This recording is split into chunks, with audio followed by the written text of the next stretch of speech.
Hi, I'm Brooke O'Leary here for ECTV. I'm sitting down with Sean Stellato, a sports agent and an author. Sean, thank you for joining me here today. Pleasure. Happy to be here. Thank you. So can you tell me a little bit about what you do as a sports agent and what your role is in an athlete's career? Yeah, definitely. Exciting job. Everyone asks me, a lot of times to explain my job, and I'd say, have you been on the Tower of Terror? It's so up and down, but very passionate from contractually, negotiating contracts with teams to, working on branding to civic work. It's never a dull moment, but it is a fascinating line of work, and I took the baton as far as I could go as a player, and now having the opportunity to help guys go a little further than I did, and it's very gratifying. Love the game of football. It's obviously played a huge part of my life, my journey, my makeup as a person, as a human being today. So very blessed to be doing it, but it's not all glamour, I can tell you that. It's more than just going to games and negotiating contracts.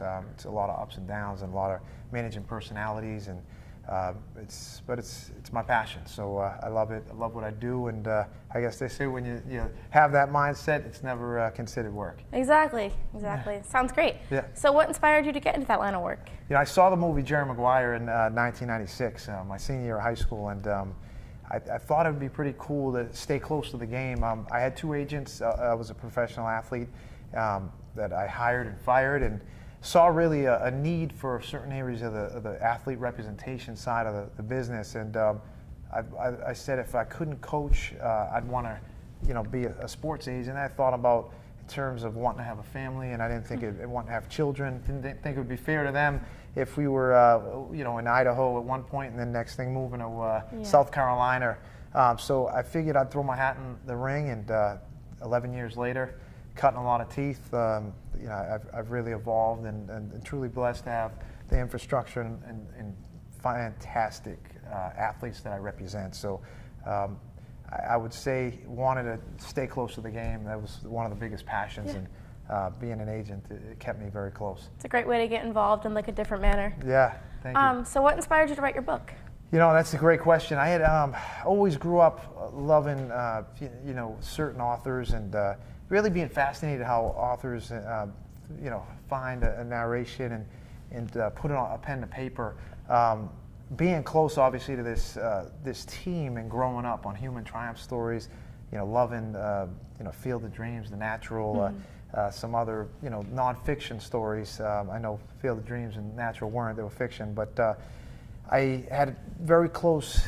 Obviously, being close to the story, being the quarterback of the team, I really just felt there was something extremely special there. But I waited really 15 years post the story to put the pen to paper, because I really wanted to develop more and not be biased. And it's been an unbelievable ride. But the publishing side of it and getting published was, then again, I'm glad I had experience as a negotiator, because that was tough. And I was denied many times, and I really believed in this story.